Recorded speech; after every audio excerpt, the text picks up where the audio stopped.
ഹരിശ്രീ ഗണപതയെ നമ. അവിഘ്നമസ്തു. ഓം സീതാലക്ഷ്മണഭരശത്രുഘ്നാനുമത്സമേത ശ്രീരാമചന്ദ്രസ്വാമിനേ നമ. എല്ലാ സജ്ജനങ്ങൾക്കും എൻ്റെ വിനീത നമസ്കാരം. ഭഗവാൻ ശ്രീരാമചന്ദ്രസ്വാമിയുടെ അനുഗ്രഹം എല്ലാവർക്കും ഉണ്ടാവട്ടെ. ഇന്ന് 26-ാം ദിവസം യുദ്ധകാണ്ഡത്തിലെ രാവണ വിഭീഷണ സംഭാഷണം, വിഭീഷണൻ ശ്രീരാമസന്നിധിയിൽ എന്നീ ഭാഗങ്ങൾ കേൾക്കാം. ഇന്നലെ ഞാൻ നിങ്ങളോട് പറഞ്ഞു നിർത്തിയത് ലങ്കാധിപതിയായ രാവണന് ഹനുമാൻ വരുത്തിവെച്ച നഷ്ടം എന്ന് പറയുന്നതിനേക്കാൾ നാണക്കേട് എന്ന് പറയുന്നതായിരിക്കും കുറച്ചും കൂടെ ഉത്തമം. അതിൽ നിന്നുണ്ടായ അപമാനം, ഹനുമാൻ അനേകായിരം രാക്ഷസന്മാരെ വധിക്കുകയും ലങ്ക ചുട്ടുകരിക്കുകയും ചെയ്തിട്ടും ആ വാനരനെ ഒരു പോറൽ പോലും ഏൽപ്പിക്കാൻ സാധിച്ചില്ലല്ലോ എന്ന ജാള്യത, പിന്നെ ആ ശ്രീരാമചന്ദ്രസ്വാമി വാനരപ്പടയുമായി വന്ന ലങ്കാപുരിയുടെ ഉത്തരഭാഗത്ത് തമ്പടിച്ചിരിക്കുന്നു. അനന്തര നടപടികൾ സ്വീകരിക്കുന്നതിലേക്ക് മന്ത്രിമാരുടെ യോഗം വിളിച്ചു കൂട്ടിയിരുന്നു. മന്ത്രിമാരോട് ഉചിതമായ തീരുമാനമെടുക്കാൻ രാവണൻ കൽപ്പിക്കുന്നു.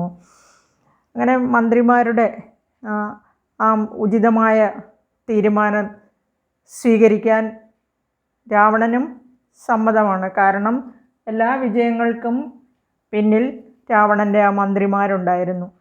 അങ്ങനെ ഇന്ദ്രജിത്ത് ഈ സമയത്ത് ശ്രീരാമനോടും വാനരപ്പടയോടും യുദ്ധം ചെയ്യാനായി രാവണൻ്റെ അനുമതി തേടുകയാണ്.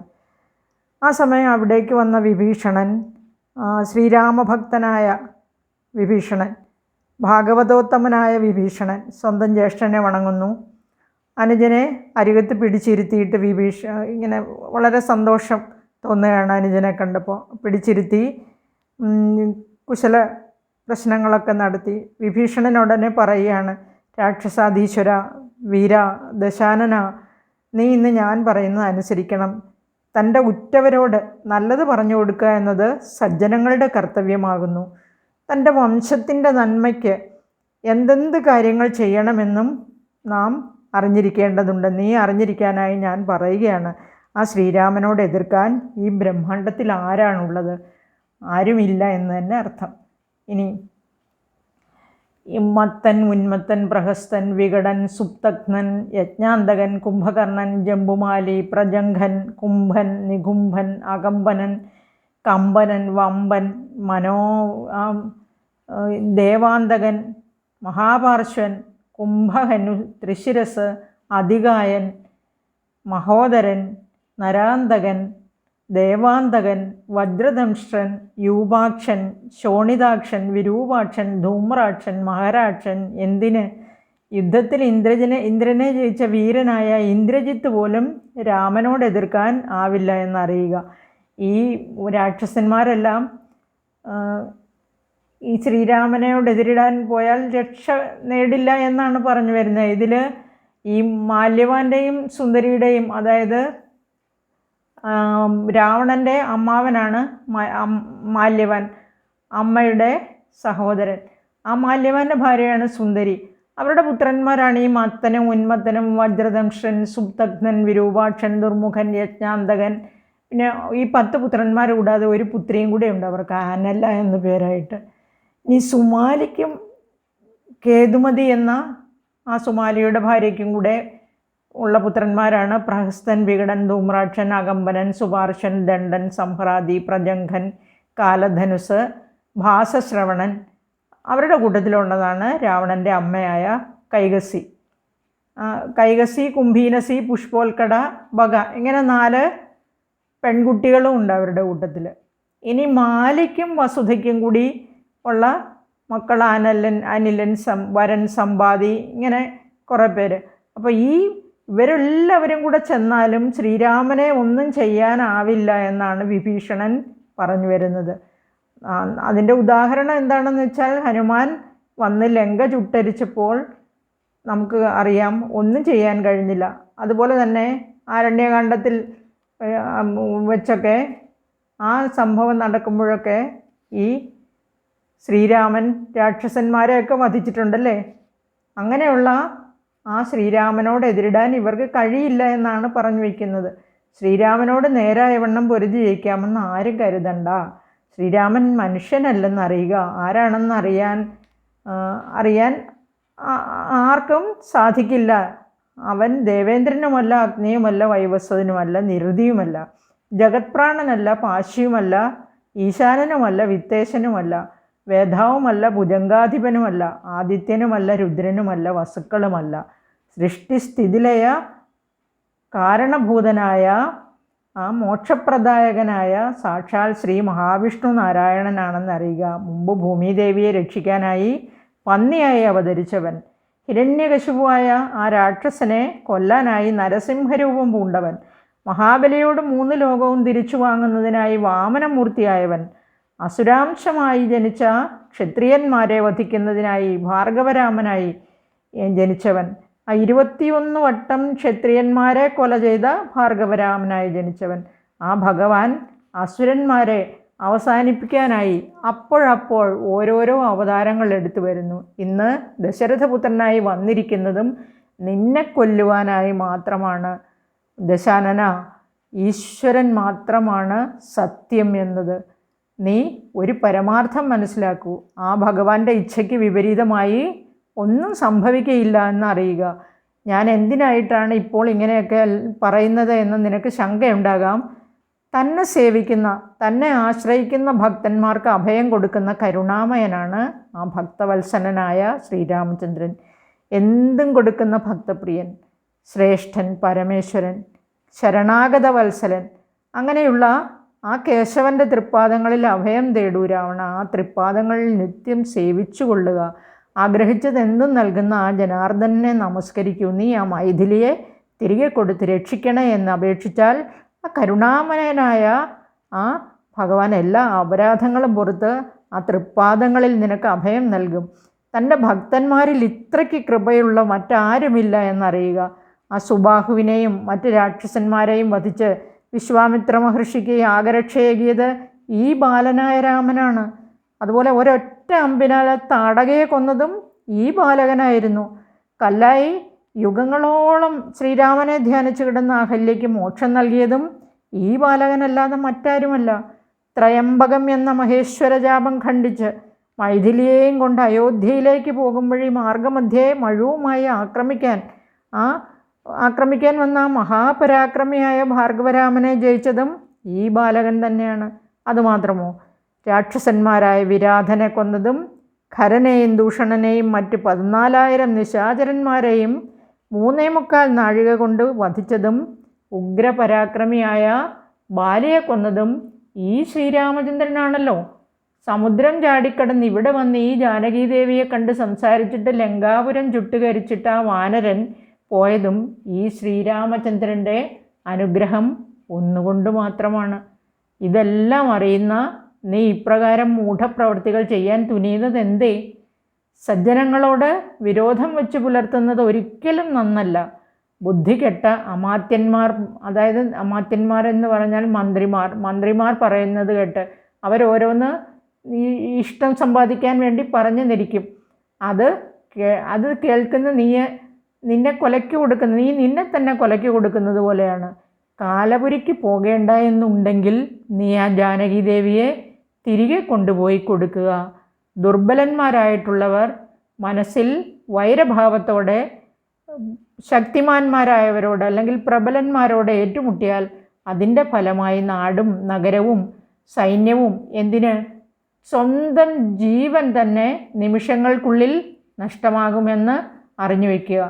ഇഷ്ടം പറയുന്ന ബന്ധുക്കളാരും നമ്മുടെ കഷ്ടകാലത്ത് നമ്മെ സഹായിക്കാൻ നമ്മുടെ കൂടെ ഉണ്ടാവില്ല എന്നറിയുക. എല്ലാം നഷ്ടപ്പെട്ടതിന് ശേഷം പശ്ചാത്തപിച്ചിട്ട് ഒരു പ്രയോജനവുമില്ല. ആ രാമബാണമേറ്റു മരിക്കുമല്ലോ എന്നോർത്ത് എനിക്ക് ദുഃഖമുള്ളതുകൊണ്ട് വീണ്ടും ഞാൻ നിന്നെ ഓർമ്മപ്പെടുത്തുകയാണ്. ആ ലക്ഷ്മി ദേവിയെ, ആ വൈദേഹിയെ, ആ മൈഥിലിയെ തിരികെ കൊണ്ട് കൊടുക്കുക. യുദ്ധത്തിലെല്ലാം നഷ്ടമാകുന്നതിന് മുമ്പ് ഉചിതമായ ഒരു തീരുമാനം എടുക്കുക അനുജ. വമ്പന്മാരോട്, അതായത് പ്രബലനായ ശത്രുവിനോട് ഏറ്റുമുട്ടിയാൽ അതിൻ്റെ ഫലം എങ്ങനെയാകുമെന്ന് മുൻകൂട്ടി അറിയുന്നതും നന്ന്. ശ്രീരാമനോട് കലഹം തുടങ്ങിയാൽ മറ്റാരും ശരണമില്ല എന്നറിയണം. ഇവിടെ ശരണാഗത വത്സലനായ ശ്രീരാമൻ കൈവിട്ടാൽ മറ്റാരും ശരണമില്ലെന്നറിയുക. ആ ത്രിമൂർത്തികൾ വരെ ആ ഭക്തവത്സലനായ പരമാനന്ദ സ്വരൂപനായ ശ്രീരാമചന്ദ്രസ്വാമിയെ സേവിച്ചു വാഴുന്നു. രാക്ഷസരാജൻ വിജയിക്കട്ടെ. സാക്ഷാൽ മഹേശ്വരനോട് പിണങ്ങല്ലേ. ജാനകീദേവിയെ, ആ വൈദേഹിയെ തിരികെ കൊണ്ട് കൊടുത്തിട്ട് സുഖിച്ചു വാഴുക. വംശത്തെ സംരക്ഷിക്കാനായെങ്കിലും നീ ദേവിയെ തിരികെ കൊടുക്ക്. ഞാൻ പറയുന്നത് നീ അനുസരിക്ക്. വിഭീഷണൻ്റെ വാക്കുകൾ കേട്ടിട്ട് കോപം കൊണ്ട് കണ്ണുകൾ ചുവന്നു തുടുക്കുകയാണ് രാവണൻ എന്നിട്ട് അട്ടഹസിച്ചു. യഥാർത്ഥത്തിൽ ശത്രുക്കളെന്ന് നാം കരുതുന്നവരല്ല നമ്മുടെ ശത്രുക്കൾ. മിത്രഭാവത്തോടെ, അതായത് സുഹൃത്തെന്ന ഭാവത്തോടെ അല്ലെങ്കിൽ ബന്ധു എന്ന ഭാവത്തോടെ അരികിൽ വാഴുന്ന നിന്നെപ്പോലെയുള്ളവരാണ് യഥാർത്ഥ ശത്രുക്കൾ. വിഭീഷണനോട് പറയുന്നതാണ്, ഇങ്ങനെയുള്ളവരാൽ നമുക്ക് മൃത്യു വരുമെന്ന് നിശ്ചയം. ഇങ്ങനെയെല്ലാം എന്നോട് പറഞ്ഞ നീ ഇനി ജീവിച്ചിരിക്കാൻ അർഹനല്ല. നിന്നെ ഇപ്പോൾ തന്നെ ഞാൻ യമൻ്റെ അടുത്തേക്ക് അയക്കുന്നുണ്ട് എന്ന് പറഞ്ഞ് വാള് എടുത്ത് വെട്ടാനൊരുങ്ങിയാണ്. ഇത് കേട്ട ആ വിഭീഷണൻ ഇങ്ങനെ മനസ്സിൽ വിചാരിക്കുകയാണ്, ഇവന് മരണം എടുത്തിരിക്കുന്നു. മരിക്കാറായവന് സിദ്ധൌഷധം കൊടുത്തിട്ട് വല്ല പ്രയോജനമുണ്ടോ? അവൻ എന്തായാലും മരിക്കും. അപ്പം പിന്നെ ഔഷധം കൊടുത്തിട്ടും പ്രയോജനമില്ല. അവനോട് നല്ല വാക്ക് പറഞ്ഞിട്ടൊന്നും കാര്യമില്ല. അവൻ മരിക്കും എന്നുള്ളത് ഉറപ്പാണ്. ഇവനോടിനി ഒന്നും പറയണ്ട എന്ന് വിചാരിച്ചു. വിധിയെ തടുക്കാൻ ആർക്കാണ് കഴിയുക? എനിക്കിനി ആ ശ്രീരാമ പാദാംബുജങ്ങൾ മാത്രമേ ശരണമായിട്ടുള്ളൂ. ശേഷിച്ച കാലം ആ തൃപ്പാദങ്ങൾ സേവിച്ച് കഴിയുന്നത് തന്നെ ഉത്തമം. ഇങ്ങനെ ഉറച്ച് 4 മന്ത്രിമാരെയും ഒപ്പം കൂട്ടി അവിടെ നിന്നും പുറപ്പെടാൻ തീരുമാനിക്കുകയാണ് വിഭീഷണൻ. എന്നിട്ട് ധനം, ദാരം, മിത്രം, കളത്രം എല്ലാം ഉപേക്ഷിച്ച് ആ സ്വാമിയുടെ തൃപ്പാദങ്ങൾ മാത്രം മനസ്സിൽ വിചാരിച്ച് ജ്യേഷ്ഠൻ്റെ പാദങ്ങളിൽ വീണ് നമസ്കരിക്കുകയാണ്. എന്നിട്ട് രാവണനോട് യാത്ര പറയുകയാണ് വിഭീഷണൻ. രാവണൻ അന്നേരം പറഞ്ഞു, പോയി വാ, രാമനെ സേവിച്ചു കൊള്ളുക. എനിക്ക് ആപത്ത് വരുത്തുന്നതും ഭവാൻ തന്നെയാണ്. ഇവിടെ നിന്നും പോയില്ലെങ്കിൽ എൻ്റെ ചന്ദ്രഹാസത്തിന് ഭോജനമായി തീരും എന്ന് പറഞ്ഞു. ദേഷ്യത്തിൽ തന്നെയാണ് പറയുന്നത്. വിഭീഷണൻ അന്നേരം പറയുകയാണ്, എൻ്റെ പിതാവിന് തുല്യനാണല്ലോ ഭവാൻ. അങ്ങയുടെ നിയോഗം അനുസരിക്കുക എന്നത് എൻ്റെ കർത്തവ്യമാണ്. ഞാൻ മൂലം ജ്യേഷ്ഠന് ഒരു സങ്കടവും ഉണ്ടാകരുത്. ഞാൻ ശീഘ്രം തന്നെ ഇവിടെ നിന്നും പോകുന്നുണ്ട്. അങ്ങ് എല്ലാ സൗഭാഗ്യങ്ങളോടെയും സുഖമായി വാഴുക. ഭവാൻ വംശനാശത്തിനായിട്ടാണ് ഇങ്ങനെ പെരുമാറുന്നത്. കാലൻ ദശരഥ മന്ദിരത്തിൽ രാമനായിട്ടും ജനകാലയത്തിൽ സീതയെന്ന പേരിൽ കാലിയും അവതരിച്ചിരിക്കുന്നു എന്നാണ് പറയുന്നത്. അതായത് കാലൻ ശ്രീരാമൻ്റെ രൂപത്തിലും ആ ദശരഥ രാജാവിൻ്റെ കൊട്ടാരത്തിലും കാലി എന്ന് ഉദ്ദേശിച്ചത് കാലൻ്റെ വൈഫിനെയാണ് ഉദ്ദേശിച്ചിരിക്കുന്നത്. കാലി ലക്ഷ്മി ദേവി, അതായത് സീതാദേവിയാണ്. ജനക മഹാരാജാവിൻ്റെ കൊട്ടാരത്തിലും അവതരിച്ചിരിക്കുന്നു. അവർ രണ്ടുപേരും നിങ്ങളെ കൊന്ന് ധർമ്മം നിലനിർത്താൻ അതുപോലെ തന്നെ ഭൂമിയെ രക്ഷിക്കാനും വന്നിരിക്കുകയാണ്. ഈ സമയം ഞാൻ പറഞ്ഞ വാക്കുകളൊന്നും ഭവാന് ഹിതകരമായി തോന്നുകയേയില്ല. രാക്ഷസനാശം രാമൻ വരുത്തുന്നതിന് മുമ്പേ, ആ വംശനാശം വരുത്തുന്നതിന് മുമ്പേ ആ ശ്രീരാമസ്വാമിയെ ശരണം പ്രാപിക്കാം എന്ന് വിചാരിച്ച് വിഭീഷണൻ അവിടെ നിന്നും മന്ത്രിമാരോടുകൂടി പോവുകയാണ് ശ്രീരാമ സവിധത്തിലേക്ക്. അടുത്ത ഹെഡിങ് ശ്രീരാമ സന്നിധിയിൽ വിഭീഷണൻ എന്നാണ്. അപ്പോൾ വിഭീഷണൻ തൻ്റെ 4 മന്ത്രിമാരുമായി ആകാശമാർഗത്തുകൂടെയാണ് പോകുന്നത്. അവർക്ക് വിമാനമൊക്കെ ഉണ്ട് കേട്ടോ. അപ്പോൾ അങ്ങനെ വിമാനത്തിൽ ആ ശ്രീരാമസ്വാമി ഇരിക്കുന്നതിൻ്റെ മുകളിൽ ചെന്ന് നിന്നിട്ട് ഇങ്ങനെ അത്യധികം വിനയത്തോടെ ശുദ്ധവും സ്ഫുടവുമായി പറഞ്ഞു തുടങ്ങി. രാമരാമ രമാരമണ ത്രിലോകീപതേ. ഇത് 326-ാമത്തെ പേജിലാണ് കേട്ടോ ഈ വിഭീഷണൻ ഇങ്ങനെ പറയുന്നത്. ഭഗവാനെ സ്തുതിക്കുകയാണ്. ഭഗവാനെ സ്തുതിച്ചിട്ട് പറയുകയാണ്, അവിടുത്തെ തൃപ്പാദഭക്തനായ വിഭീഷണനാണ് ഞാൻ. ദേവിയെ കട്ടത് അനുചിതമാണെന്ന് പറഞ്ഞു കൊടുത്തത് ആ അജ്ഞാനിയായ എൻ്റെ ജ്യേഷ്ഠന് രാവണന് ഇഷ്ടമായില്ല. എന്നെ കൊല്ലാൻ വാളോങ്ങിയതിനാൽ ഞാൻ പ്രാണരക്ഷാർത്ഥം എൻ്റെ 4 മന്ത്രിമാരുമായി ഇങ്ങോട്ട് ഓടിപ്പോന്നതാണ്. എനിക്കിനി അങ്ങല്ലാതെ മറ്റാരും ശരണമില്ല. രക്ഷിക്കണേ പ്രഭു എന്ന് ശ്രീരാമനോട് പറയുകയാണ്. ഇത് കേട്ട സുഗ്രീവൻ പറഞ്ഞു, ഈ മായാവികളായ രാക്ഷസന്മാരുടെ വാക്കുകൾ ഒരിക്കലും വിശ്വസിക്കരുത്. പിന്നെ ഇവനാണെങ്കിലോ ആ രാവണൻ്റെ സഹോദരൻ. പോരാത്തതിന് മന്ത്രിമാരും കൂട്ടിനുണ്ട്. ശത്രുപക്ഷത്തുള്ളവരെ മിത്രമെന്ന് കരുതി വിശ്വസിക്കുന്നതിലും ഭേദം ശത്രുക്കളെ തന്നെ വിശ്വസിക്കുന്നതാണ്. എന്താണ് വേണ്ടതെന്ന് അവിടുന്ന് തന്നെ ചിന്തിച്ച് തീരുമാനത്തിലെത്തിയാലും എന്ന് ശ്രീരാമചന്ദ്രനോട് പറയുന്നു. ഉടനെ വാനരന്മാരും അവരവരുടേതായ അഭിപ്രായങ്ങൾ പറയുകയാണ്. എല്ലാവരും കൂടി ഇരിക്കുകയല്ലേ അവിടെ. ആ സമയത്ത് മാരുതി പറഞ്ഞു, വിഭീഷണൻ ഏറ്റവും ഉത്തമനാണ്, ഭഗവത് ഭക്തനാണ്. ഇങ്ങോട്ട് വന്ന് ആശ്രയിച്ചവനെ ഉപേക്ഷിക്കുന്നത് ശരിയല്ല പ്രഭു. രാക്ഷസകുലത്തിൽ ജനിച്ചവരെല്ലാം ശത്രുക്കളാണെന്ന് വിചാരിക്കുന്നതും ശരിയല്ല. അവരിലും നല്ലവരുണ്ടാകും എന്ന് കരുതുക. ജാതിയിലോ പേരിലോ അല്ല, ഒരു വ്യക്തിയുടെ ഗുണത്തിലാണ് അവൻ്റെ മഹത്വം എന്നാണ് വിദ്വാൻമാർ പറയുന്നത്. ആശ്രിതവത്സലൻ, അത് ആശ്രയിച്ചു വരുന്നവരെ രക്ഷിക്കുക എന്നതാണ് രാജാക്കന്മാരുടെ മുഖ്യധർമ്മം. അതാണ് ശാസ്ത്രങ്ങളിലും പറഞ്ഞിരിക്കുന്നത്. ഇത് കേട്ട് ശ്രീരാമൻ പറയുന്നു, മാരുതി പറഞ്ഞത് ഏറ്റവും ഉചിതം തന്നെ. എല്ലാവരും കേൾക്കൂ. രാജാവായാൽ ആശ്രയിച്ചു വരുന്നവരെ, അത് ഒരു നായയാവട്ടെ ചണ്ടാലനാവട്ടെ, രക്ഷിക്കാതിരുന്നാൽ ആ രാജാവ് ബ്രഹ്മഹത്യ ചെയ്യുന്നവനെ പോലെ പാപിയാണെന്ന് അറിയുക. രക്ഷിക്കുന്നവനോ അശ്വമേധയാഗം ചെയ്തതിന് തുല്യം പുണ്യവാനുമെന്നറിയുക. ഇങ്ങനെയും വേദശാസ്ത്രങ്ങളിൽ പറയുന്നുണ്ട് എന്ന് പറഞ്ഞ് ശ്രീരാമൻ ഒരു കഥ പറയുകയാണ്. പണ്ടൊരു കാട്ടിൽ ഉയർന്ന ഒരു മരത്തിന്, ഉയരമുള്ള ഒരു വൃക്ഷത്തിൻ്റെ മുകളിൽ 2 പ്രാവുകൾ, ഒരു ആൺപ്രാവും ഒരു പെൺപ്രാവും ഒരുമിച്ച് കൂട്ടിൽ താമസിച്ചിരുന്നു. അതിലൊരു പ്രാവിനെ ഒരു കാട്ടാളൻ അമ്പെയ്ത് കൊന്നു. ആ കിളി അമ്പേറ്റ് താഴെ വീണ് കഴിഞ്ഞു. മറ്റേ ഇണപ്രാവ് അവിടെ ഇരുന്ന് കരഞ്ഞുകൊണ്ടേയിരുന്നു. അങ്ങനെ വലിയ കാറ്റും മഴയും വന്നു. വൈകുന്നേരമായി, സൂര്യൻ അസ്തമിച്ചു.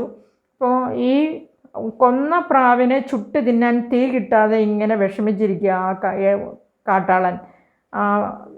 മഴയും കാറ്റുമുണ്ട്, നല്ല വിശപ്പുണ്ട്, തീയില്ലാതെ ഇതിനെ ചുട്ട് തിന്നാൻ പറ്റില്ലല്ലോ. അപ്പോൾ ഈ ആൺകിളി എന്ത് ചെയ്യുന്നറിയാം? ആൺപ്രാവ് എവിടെയോ പോയി ഒരു വിറക് കമ്പ് കൊണ്ടുവന്ന് ഈ കിരാതൻ്റെ മുമ്പിൽ, ഈ കാട്ടാളൻ്റെ മുമ്പിൽ ഇട്ട് കൊടുക്കുകയാണ്. ആ കാട്ടാളൻ അത് വെച്ച് തീ കൂട്ടി ഈ പ്രാവിനെ ചുട്ട് തിന്നു, ആ പെൺകിളിയെ. എന്നിട്ടും വിശപ്പ് മാറാതെ അങ്ങനെ ഖിന്നനായി ദുഃഖിച്ചിരിക്കുന്ന ആ കാട്ടാളൻ്റെ മുമ്പിലേക്ക് ഈ ആൺപ്രാവ് മുകളിൽ നിന്ന് താഴോട്ട് വീണ് എന്നെയും തിന്നു എന്ന് പറഞ്ഞ് ആ തീയിലേക്ക് വീണ് അതും ദേഹത്യാഗം ചെയ്തു. ആ കിളിയായിട്ട് പോലും ആ ആൺകിളി തൻ്റെ മുമ്പിൽ വിശന്നിരുന്ന കാട്ടാളന് തന്നെ ഭക്ഷണമായിട്ട് സ്വയം നൽകി. അപ്പോൾ പിന്നെ മനുഷ്യരുടെ കാര്യം പറയാനുണ്ടോ? അവരും ധർമ്മം സംരക്ഷിക്കണ്ടേ? എന്നെ ശരണം പ്രാപിച്ചവന് ആ അഭയം കൊടുക്കുക തന്നെ അല്ലേ ഉചിതം? പിന്നെ പ്രത്യേകമായി പറയാനുള്ളത്, എന്നെ ചതിക്കാനായി ഈ ലോകത്ത് ഒരിടത്തും ആരുമില്ല തന്നെ. ലോകപാലന്മാരെയും ലോകങ്ങളെയും നിമിഷം കൊണ്ട് സൃഷ്ടിച്ച് രക്ഷിച്ച് സംഹരിക്കുവാൻ ഒരു പ്രയാസവുമില്ല എന്നറിയുക. അങ്ങനെയുള്ള ഞാൻ ആരെ ഭയപ്പെടാൻ? മടി കൂടാതെ ഭയപ്പെടാതെ വിഭീഷണനോട് വരാൻ പറയൂ സുഗ്രീവ. ഒട്ടും വ്യസനിക്കേണ്ട. എന്നെ ശരണം പ്രാപിക്കുന്നവർക്ക് എത്രയും പെട്ടെന്ന് ഞാൻ ആശ്രയം നൽകും. പിന്നെ അവർക്ക് ഒരു വിധത്തിലുള്ള സംസാരിക ദുഃഖവും അനുഭവിക്കേണ്ടി വരികയില്ല. സുഗ്രീവൻ വിഭീഷണനെ വരുത്തുകയാണ് മറ്റുള്ള വാനരന്മാരോടുകൂടി. വിഭീഷണൻ വന്ന് ശ്രീരാമനെ നമസ്കരിച്ചിട്ട് സ്തുതിക്കുന്നു. ആ സ്തുതി പേജ് 330-ലും 31-ലുമായിട്ട് 2 പേജിലാണത്. വിഭീഷണൻ ഇങ്ങനെ സ്തുതിക്കുന്നത്, ഭഗവാനെ അവിടുന്ന് തന്നെയാണല്ലോ സൃഷ്ടിച്ച് സംഹാരങ്ങൾക്ക് കാരണഭൂതൻ. സകല ചരാചരങ്ങളുടെയും ഉള്ളിലും അകത്തും പുറത്തും അവിടുന്ന് വ്യാപിച്ചിരിക്കുന്നു. അങ്ങനെ അവിടുന്ന് തന്നെയാണല്ലോ എല്ലാ ജീവജാലങ്ങളിലും വസ്തുക്കളിലും വ്യാപിച്ചിരിക്കുന്ന അവിടുന്ന് ആ നിർമ്മല പരബ്രഹ്മ സ്വരൂപം അവിടുത്തെ മഹാമായയാൽ മൂടപ്പെട്ടിരിക്കുന്നതിനാൽ അജ്ഞാനികളായവർക്ക് അപ്രാപ്യമാകുന്നു. തന്മൂലം പുണ്യപാപങ്ങൾ, ജനന മരണങ്ങളെല്ലാം അവർക്ക് അനുഭവവേദ്യമാകുന്നു. ആ സനാതനമായ പരബ്രഹ്മമെന്ന സത്യത്തെ അറിയുന്നതുവരെ അവർ സാംസാരിക സുഖങ്ങളിൽ മുഴുകി രമിക്കുന്നു. ആ പരമാത്മസ്വരൂപത്തെ അറിയണമെന്നുള്ളവർ ആദ്യം അവനവനെ തന്നെ അറിയണം. അവനവൻ്റെ ഉള്ളിലുള്ള ആ പരമാത്മ ചൈതന്യത്തെ തിരിച്ചറിയണം. തൻ്റെ തന്നെ ഉള്ളിൽ വിളങ്ങുന്ന ആ പരമാത്മ ചൈതന്യത്തെ തിരിച്ചറിഞ്ഞാലേ ആ പരബ്രഹ്മസ്വരൂപത്തെ അറിയാൻ കഴിയൂ. ഇങ്ങനെ വിഷയാസക്തി ദുഃഖങ്ങൾക്ക് കാരണമാകുന്നു. സുഖവും സന്തോഷവും എല്ലാം നൈമിഷികമാണെന്നറിയുക. പഞ്ചഭൂതങ്ങളും അങ്ങ് തന്നെയാകുന്നു. ഇന്ദ്രനും യമനും ചന്ദ്രനും സൂര്യനും ശിവനും ബ്രഹ്മാവും എല്ലാം അങ്ങ് തന്നെയാകുന്നു. ആദിയും അന്തവുമില്ലാത്തവനാണല്ലോ അങ്ങ്. അവിടുന്ന് തന്നെയാണല്ലോ കാലസ്വരൂപനാകുന്നതും. ഈ പ്രപഞ്ചത്തിലുള്ള വസ്തുക്കളിൽ സ്ഥൂലങ്ങളിൽ വെച്ച് സ്ഥൂലവും അങ്ങ് തന്നെയാകുന്നു. അണുക്കളിൽ വെച്ച് പരമാണുവും അങ്ങ് തന്നെയാകുന്നു. ആ അങ്ങ് തന്നെ അളവില്ലാത്ത എല്ലാ ബുദ്ധിയുടെയും കേന്ദ്രവും അങ്ങ് തന്നെയാകുന്നു. അതായത് വിവേക ബുദ്ധിയാണ് ഉദ്ദേശിക്കുന്നത്. സർവ്വലോകങ്ങൾക്കും പിതാവായതും മാതാവായതും ഭവാൻ തന്നെ. എല്ലായ്പ്പോഴും ഈ സകല ലോകങ്ങളുടെയും സൃഷ്ടാവും അങ്ങ് തന്നെയാണല്ലോ. ആ ശേഷശയ്യയിൽ ശയിക്കുന്ന ഈ ദയാനിധി, അങ്ങേക്ക് ആദ്യമോ മധ്യമോ അന്തമോ ഇല്ലല്ലോ. എല്ലാത്തിനും ആധാരഭൂതനും പരിപൂർണനും ഈ പ്രപഞ്ചത്തിന് തന്നെ ഈശ്വരനും അങ്ങ് തന്നെയാണല്ലോ. അങ്ങ് ച്യുതിയില്ലാത്തവനാണല്ലോ. ച്യുതി നാശമാണ്. മാറ്റമില്ലാത്തവനാണല്ലോ, അവ്യയനാണല്ലോ, അവ്യക്തനാണല്ലോ, അദ്വയനാണല്ലോ. സച്ചിദാനന്ദമൂർത്തിയായ അങ്ങ് ഒന്നിനോടും മമതയില്ലാത്തവനാണല്ലോ. ഗുണങ്ങളിൽ നിന്നും വേറിട്ടവനാണല്ലോ. ശ്രേഷ്ഠ പുരുഷനായ അങ്ങ് നിശ്ചലനും നിർവികാരനും നിരാകാരനും നിരീശ്വരനും നിർവികൽപ്പനും ശാശ്വതനും ഒരു രൂപത്തെയും ആശ്രയിക്കാത്തവനുമാകുന്നല്ലോ. പ്രകൃതിയും പുരുഷനും എല്ലാം അങ്ങ് തന്നെയാണല്ലോ. ഷഡ്ഭാവഹീനനും സദ്ഭാവയുക്തനും അങ്ങ് തന്നെയാണല്ലോ. മായാമനുഷ്യൻ, മനോഹരൻ മാധവൻ, മായാവിഹീനൻ, മധുകൈടഭാന്തകൻ. ഭഗവാനെ, ഞാനിത് അങ്ങയെ ശരണം പ്രാപിക്കുന്നു. ഈ അചഞ്ചല ഭക്തി കൊണ്ട് അങ്ങയെ പ്രാപിക്കുന്നു. ജ്ഞാനയോഗം എന്ന സൗധത്തിൻ്റെ മുകളിലേക്ക് കയറാൻ ഈ ഭക്തിയാകുന്ന ഏണി എന്നെ സഹായിക്കട്ടെ. ഈ ഭക്തിയാകുന്ന ഏണിയിലൂടെ ഞാനിതാ അങ്ങയെ പ്രാപിക്കാൻ വരുന്നു. ജഗത്പദേ കരുണാവാരിധേ യാതുധാനാന്തക രാവണാരേ ഹരേ. ഭവസാഗരഭീതനായ എന്നെ രക്ഷിക്കണേ കരുണാകര ജഗദീശ്വര. ഭക്തിപരവശനായി സ്തുതിക്കുന്ന ഈ ഭക്തനെ കണ്ട് ഉള്ളം തെളിഞ്ഞു രഘൂത്തമൻ. ഭക്തപ്രിയൻ ഇങ്ങനെ പുഞ്ചിരിച്ചുകൊണ്ട് പറയുകയാണ്, ഇഷ്ടമുള്ള വരം ചോദിക്കൂ, ഞാൻ വരം നൽകാൻ അതീവ താല്പര്യമുള്ളവനാണ്. എന്നെ കണ്ടുകിട്ടിയാൽ പിന്നെ ഒരു താപവും അവനുണ്ടാവുകയില്ല. പക്ഷേ കണ്ടുകിട്ടാൻ വിഷമമാണ് അല്ലേ? വിഭീഷണൻ പറയുന്നു, ഭഗവാനെ, സ്വാമി, എൻ്റെ ഈ ജന്മം ഇന്ന് സഫലമായിരിക്കുന്നു. ഞാൻ കൃതാർത്ഥനായിരിക്കുന്നു. ഞാൻ ധന്യനായി, എൻ്റെ ആത്മാവ് ധന്യമായി. ആ തൃപാദപത്മങ്ങളുടെ ദർശനത്താൽ ഞാനിന്ന് സാംസാരിക ബന്ധനങ്ങളിൽ നിന്നും മുക്തനായിരിക്കുന്നു. എൻ്റെ എല്ലാ പാപങ്ങളും നീങ്ങി ശുദ്ധനായി തീർന്നിരിക്കുന്നു. എന്നെപ്പോലെ മറ്റൊരുവൻ ഈ ഭൂമിയിലില്ല.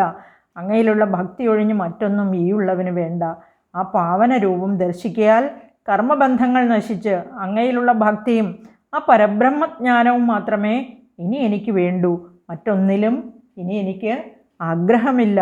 ശ്രീരാമൻ ഉടനെ പറയുകയാണ് വിഭീഷണനോട്, വിഷയാസക്തികളില്ലാതെ സാംസാരിക ബന്ധനങ്ങളിൽ നിന്നും വേർപെട്ട് ശാന്തരായി ഭക്തി കൊണ്ട് നിർമ്മല മാനസരായിട്ട് ജ്ഞാനികളായ യോഗികളുടെ ഹൃദയത്തിൽ ഞാൻ എൻ്റെ സീതയുമായി എപ്പോഴും വസിക്കും. അങ്ങനെ നിനക്ക് മോക്ഷപ്രാപ്തിക്കായി എന്നും എപ്പോഴും എന്നെ ധ്യാനിച്ചു വാഴുക. മാത്രമല്ല, നീ ഇപ്പോൾ എന്നെ സ്തുതിച്ച ഈ സ്തോത്രം ശുദ്ധരായി ഭക്തിയോടെ ഏകാഗ്രതയോടെ ജപിക്കുന്നവർക്കും കേൾക്കുന്നവർക്കും മുക്തി ലഭിക്കും. അവർ സാംസാരിക ബന്ധങ്ങളിൽ നിന്നും മുക്തരായിത്തീരും. അത് കഴിഞ്ഞ് ലക്ഷ്മണനോട് പറഞ്ഞു, വിഭീഷണനെ ലങ്കാധിപനായി അഭിഷേകം ചെയ്യുക, സമുദ്രജലം കൊണ്ടുവരിക. അർക്കചന്ദ്രന്മാരും ആകാശഭൂമിയും മത്കഥയും ജഗത്തിങ്കലുള്ള അന്ന് വരെ, അതായത് ഇതെല്ലാം എത്ര കാലം ലോകത്തിലുണ്ടോ അന്ന് വരെ ഇവൻ വാഴും. ലങ്കാരാജ്യം, ആ രാജ്യത്തിന് അധിപനായി ഇവൻ വാഴും. അതെൻ്റെ ആജ്ഞയാണ്. ഭാഗവതോത്തമനായ വിഭീഷണൻ ലങ്ക ഭരിക്കുക എന്നത്. ഇനി അവിടെ സമുദ്രജലം കൊണ്ടുവന്ന് അവരെല്ലാവരും കൂടി വിഭീഷണനെ ലങ്കാധിപതിയായിട്ട് അഭിഷേകം ചെയ്യുകയാണ്. രാവണൻ്റെ അവസാനം എല്ലാവരും ഉടനെ ഉണ്ടാകുമെന്ന് പ്രതീക്ഷിക്കുന്നു. അത് കാരണം ദേവന്മാരും കിന്നരന്മാരും ഗന്ധർവ അപ്സരസ്സുകൾ എല്ലാവരും വളരെയധികം സന്തോഷിക്കുന്നു. അവർ വളരെയധികം സന്തോഷിച്ച് നൃത്തം ചെയ്യുന്നു, പാട്ട് പാടുന്നു. ദേവന്മാർ ആകാശത്ത് നിന്ന് പുഷ്പവൃഷ്ടി നടത്തുന്നു. സുഗ്രീവൻ വിഭീഷണനെ കെട്ടിപ്പിടിച്ചിട്ട് പറയുകയാണ്, 14 ലോകവും അടക്കി വാഴുന്ന ഈ ശ്രീരാമചന്ദ്രൻ്റെ കിങ്കരന്മാരിൽ മുഖ്യനാണ് ഭഗവാൻ. ആ രാമനെ, ആ രാവണ നിഗ്രഹത്തിന് വേണ്ടുന്നതൊക്കെ എന്തൊക്കെ സഹായങ്ങൾ വേണോ അതൊക്കെ ഞങ്ങൾക്ക് വേഗം തന്നെ ചെയ്തു തരണം എന്ന് പറയുകയാണ്. അപ്പോൾ വിഭീഷണൻ പറയുകയാണ്, ഈ സാക്ഷാൽ ജഗദീശ്വരനായ സകലത്തിനും സാക്ഷിയായിരിക്കുന്ന ഈ ഭഗവാന് ഞാൻ എന്ത് സഹായമാണ് ചെയ്യാൻ? അവിടെ നിന്ന് വിചാരിച്ചാൽ എന്താണ് നടക്കാത്തത്? നമ്മളെല്ലാം ആ ഭഗവാന്റെ വെറും ഇങ്ങനെ ആജ്ഞാനവർത്തികളല്ലേ? അങ്ങനെയുള്ള നമ്മളെന്ത് സഹായം ചെയ്യാനാണ്? ഭഗവാന് ബന്ധുക്കളെന്നോ ശത്രുക്കളെന്നോ മിത്രങ്ങളെന്നോ ഒന്നുമില്ലല്ലോ. ധർമ്മം സംരക്ഷിക്കപ്പെടണം. ആശ്രയത്വം ആശ്രിതത്വം അതൊന്നും അവിടെയില്ല. ഭഗവാൻ അങ്ങനെയാണെന്ന് തോന്നുന്നത് നമ്മുടെ മൂഢത്വമാണ്. നാമെല്ലാം ആ മായാമോഹങ്ങൾക്ക് വശംവദരാണല്ലോ. അതിനാൽ അദ്വയനാണെന്ന ഭാവേന സേവിക്കുക തന്നെയാണ് ഉത്തമം. വിഭീഷണൻ്റെ വാക്കുകൾ കേട്ട് ഭക്തനായ സുഗ്രീവനും സന്തുഷ്ടനായി. 26-ാം ദിവസത്തെ കഥ ഇവിടെ തീരുകയാണ്. നാളെ തുടർന്നും കേൾക്കാം. നാളെ ശുഗബന്ധനമാണ്. ശുഗൻ ചാരനാണ്, രാവണൻ്റെ ചാരനാണ്. കാത്തിരിക്കൂ നാളേക്കായി. നന്ദി, നമസ്കാരം. ശുഭദിനം നേരുന്നു എല്ലാവർക്കും. നന്മ വരട്ടെ, ഭഗവാന്റെ അനുഗ്രഹം ഉണ്ടാകട്ടെ. എല്ലാവർക്കും സന്തോഷവും സമാധാനവും ഉള്ള ഒരു ദിവസം ഉണ്ടാകട്ടെ.